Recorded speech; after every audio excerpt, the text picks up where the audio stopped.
Now I get to cede the podium to John Gray. John Gray joined a small investment firm in New York called Blackstone in 1992, straight out of his 2 degrees, his Wharton and Penn degrees. He's now the president and chief operating officer of Blackstone, the largest private equity firm in the world that actively manages $500 billion in assets. John single-handedly built and then led Blackstone's world-leading real estate division. He's made iconic acquisitions, including Hilton International and GE Capital, both of which transactions were valued at over $25 billion. With his wife, Mindy, John's an incredible philanthropist, including naming the Bassett Center for BRCA, the BRCA gene mutation at the Abraham Cancer Center at Penn, which is focused on the prevention and treatment of cancer for people with the BRCA mutation.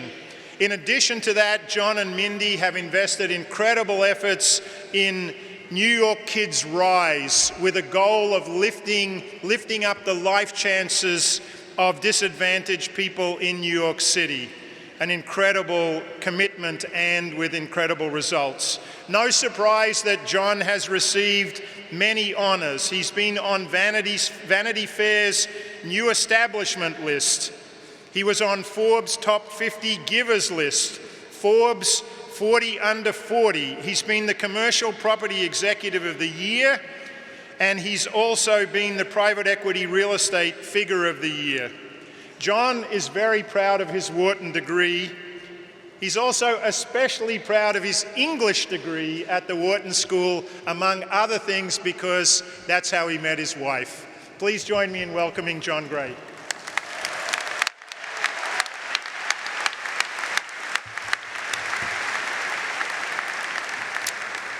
Thank you, Dean Garrett, for the warm introduction.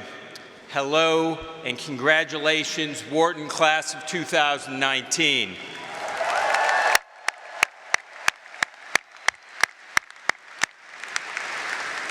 I know it has been an arduous journey to get here, but you made it. Well done. As for me, it's an incredible honor to be here with you on this special day. Before jumping in, one vital message. Thank you, Mom. I say that not only because my mom is here with us today, but also because she told me that I should thank her in any notable speech. And I listened to my mom. In fact, she gave me the most important advice of my career when she dropped me off at the train station for my first suit and tie summer job. As I was getting out of the car, she grabbed my arm, paused, looked me in the eye, and said, "John, be sure to keep your desk neat." And that, Wharton graduates, is all you need to know for the road ahead. The truth is, she was an extraordinary working mom, and like my father and my step-parents and all of your parents here today, deserve enormous thanks for the gifts selflessly bestowed upon us. They have made our successes possible. Now, the last time I was at a Penn graduation was May 1992. I recently found this photo of that memorable day. That's me and my then girlfriend, fellow Penn grad, and future life partner, Mindy. You might notice, I'm happy to give her a shout out.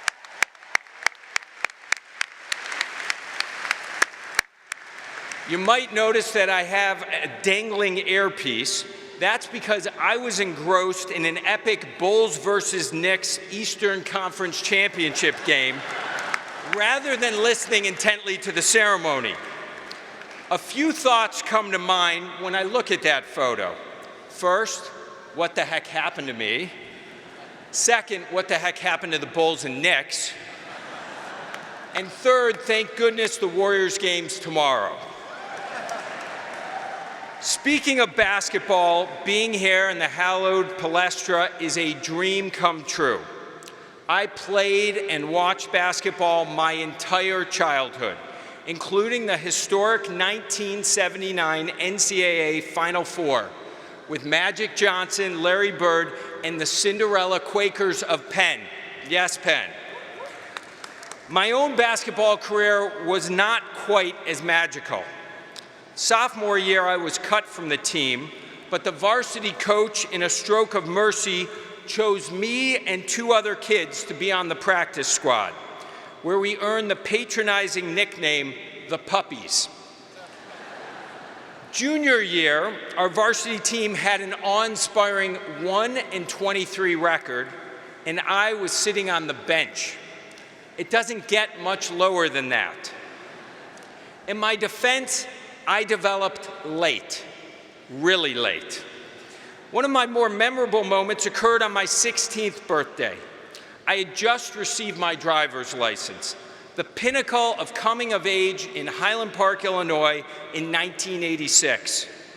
I drove straight to McDonald's and ordered a celebratory Big Mac and fries at the drive-thru. The attendant politely responded, "Thank you, ma'am. Please pull around." Let me amend my previous statement. It doesn't get much lower than that. So the question is, how does one go from a high-pitched, insecure bench warmer with a messy desk to standing in front of you today? The answer comes from a biblical parable I recently heard. I know, not what you were expecting. It goes like this. There once was a king who had 2 favored subjects. Before he left on a lengthy journey, he gave each of them a bushel of wheat and several stalks of flax. When the king returned months later, the first subject showed him that he had meticulously stored the wheat and the flax. They remained untouched, in pristine condition, and the king gently nodded his thanks. Then he visited the second subject, who had done something quite different. He had transformed his wheat and flax into a beautiful loaf of bread beneath an elegantly crafted cloth. And the king smiled broadly, ate the tasty bread, admired the splendid fabric, and made the second subject hand of the king. That's not really how the story ends, but my daughter said a Game of Thrones reference would make me seem much cooler. What is the lesson here? Well, you should stay awake during religious sermons. They can provide moral guidance plus material for a future commencement speech. But the real lesson is this. We are all given gifts in life. Some, like a Wharton degree and the opportunity it offers, are obvious. But others we can't see clearly at the time. These hidden gifts and what we do with them make all the difference. They certainly have for me. That suboptimal high school athletic career fueled an insane competitive drive and a constant desire to prove myself. Failure and humiliation led me to prepare intensely for everything I do, the key to so much of my success. Unfortunately, my success in the dating arena was even lower than my three-point shooting percentage. I was no ladies' man, shocker, I know. In December 1991, a few blocks from here at Van Pelt Library, I chanced upon an intelligent and beautiful young woman from English class researching her final essay. I had noticed her from afar the whole semester, sitting in the front row, always making insightful comments. In a highly uncharacteristic move, I convinced myself in that instant that I had to just do it, ask her out, as the Barry Sanders Nike poster in my dorm room boldly demanded. So I did. She responded by chuckling and saying, "Sure, I'm always up for new experiences." Translation, I've never gone out with a loser before. This should be interesting. I actually threw her number out after I left the library, completely deflated. Thankfully, fate intervened. that same young woman appeared in my romantic poetry class next semester. You can't make this stuff up. It took me 6 more weeks, but eventually I gathered the courage for another try. We went to a Valentine's party, February 13th, 1992, and nothing in my life has ever been the same. Just a month later, we saw the remake of Father of the Bride, and walking home together after the movie, I declared that I planned to spend the rest of my life with her. A gutsy move for a shy, somewhat awkward young man, but it paid off. Here's my point. Had I been more confident and successful, would I have acted in this way? I doubt it. I couldn't believe this girl liked me, and I wasn't going to let her get away. That fierce urgency, the hidden gift born of repeated rejection, provided the foundation for my entire life.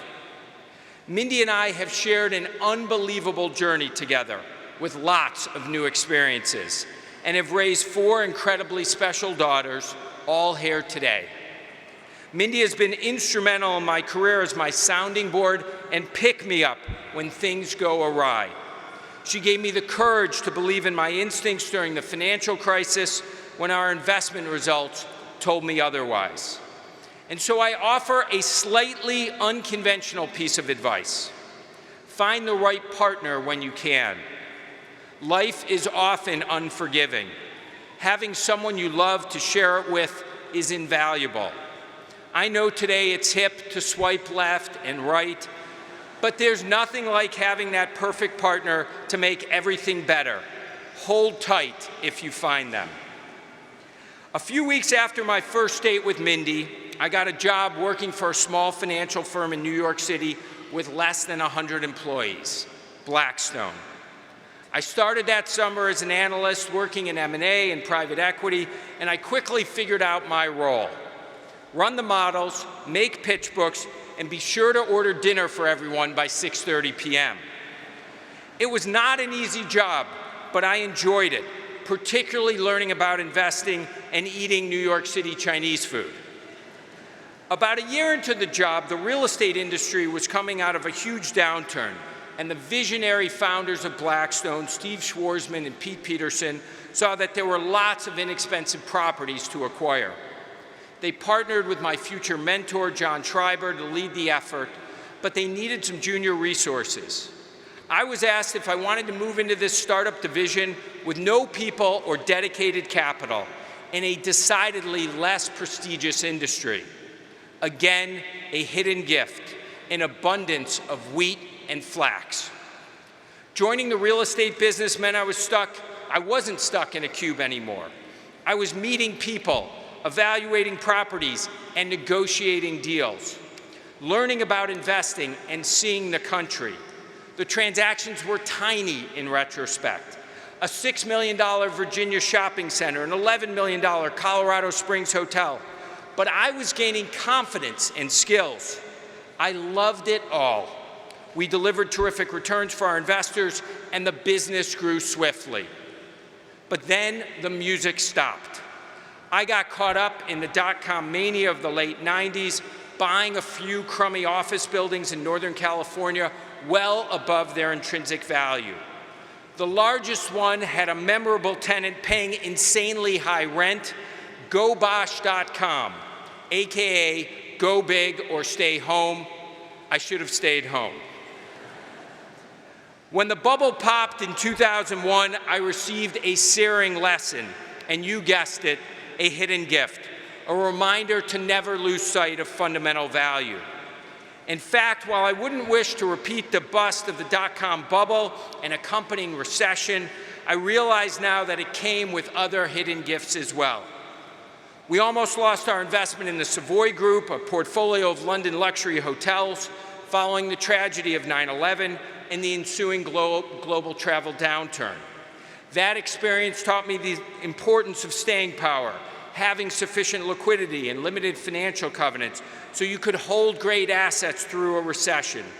It taught me that even those fancy British club sandwiches with the ends cut off are hard to swallow if you're at risk of losing your investors' capital.